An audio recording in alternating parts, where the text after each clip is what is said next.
Kalau Anda masih punya harta warisan diberikan dari mertua atau hibah entah dari hamba Allah, tapi belum disampaikan di dalam SPT Anda, ini kesempatannya Anda melakukannya.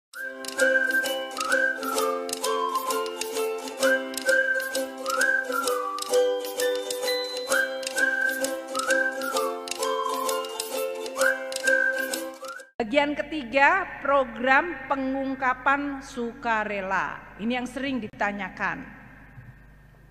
Banyak masyarakat kita yang waktu tax amnesty tahun 2016-2017 itu belum ikut atau belum menyampaikan seluruh kewajibannya. Masih ada yang belum disampaikan. Ini kita memberikan kesempatan 6 bulan, 1 Januari sampai dengan 30 Juni tahun depan 2022. Kalau Anda masih punya harta warisan diberikan dari mertua atau hibah entah dari hamba Allah, tapi belum disampaikan di dalam SPT Anda, ini kesempatannya Anda melakukannya. Kalau harta itu diperolehnya sebelum Desember 2015, yang harusnya waktu itu ikut tax amnesty, tapi belum, maka sekarang bisa ikut di dalam kesempatan ini. Rate-nya pasti lebih tinggi dari tax amnesty dulu, karena itu adil dong. Yang dulu sudah ikut kan diberikan pemihakan. Jadi yang sekarang rate-nya adalah kalau hartanya itu ada di luar negeri, maka dia rate-nya 11%. Kalau harga luar negerinya itu dibawa ke Indonesia, repatriasi, maka Anda hanya bayar 8%. Kalau harta itu ada di dalam negeri, katakanlah dapat rumah dari mertua atau warisan dan belum disampaikan, rate-nya adalah 6%.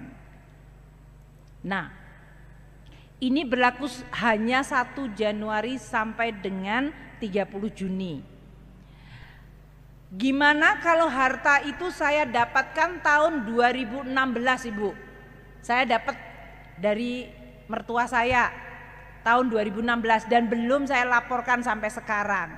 Atau tahun 2017 atau tahun 2018 Anda mendapatkan harta itu dan belum dilaporkan dalam pajak. Jadi untuk harta yang diperoleh dari 2016 sampai 2020, Anda bisa ikutkan dalam program ini. Yang belum ya, kalau sudah ya nggak ada masalah. Kalau belum Anda masukkan. Dan rate-nya 18% kalau harta itu ada di luar negeri. Kalau harta luar negerinya dibawa ke Indonesia menjadi 14%, rate-nya turun. Dan kalau harta itu di dalam negeri rate-nya 12%. Nah sekarang banyak yang bertanya, kalau saya nggak ikut gimana Bu? Boleh juga sih nggak ikut, tapi saya kalau menemukan harta Anda agak mengkhawatirkan sih konsekuensinya. Konsekuensinya apa? Kalau harta itu sebelum 2015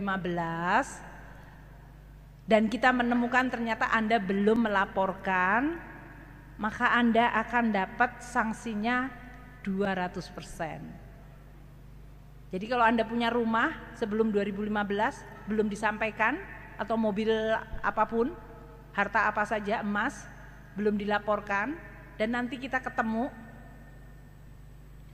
Anda harus bayar 2 kali dari harta tersebut. Capek dong.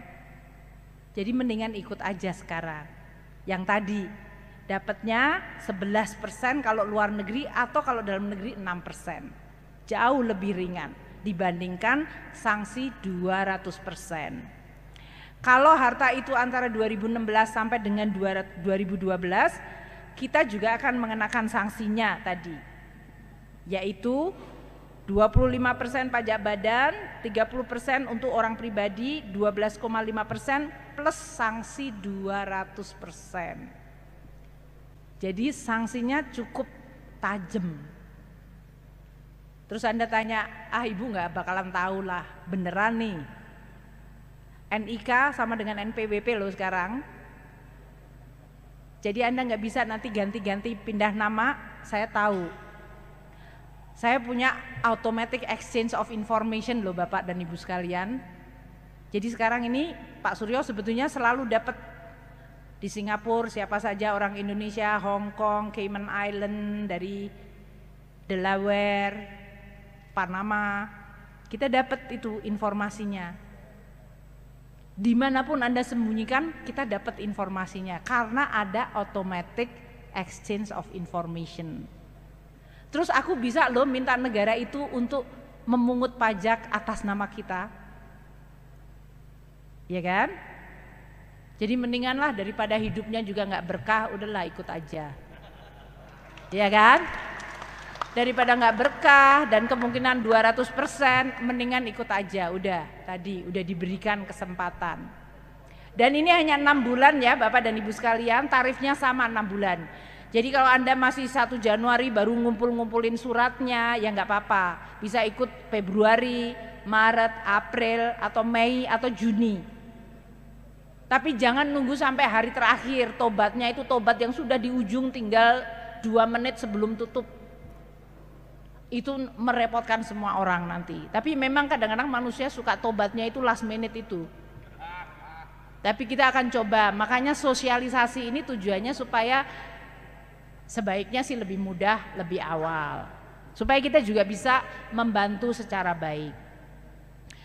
Kemudian kalau harta itu ditanamkan pada surat berharga atau investasi di bidang renewable, di bidang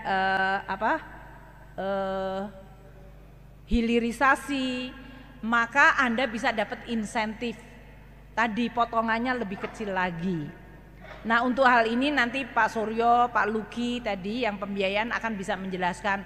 Kalau saya beli surat berharganya pemerintah dapatnya berapa Bu? Berapa lama akan di hold?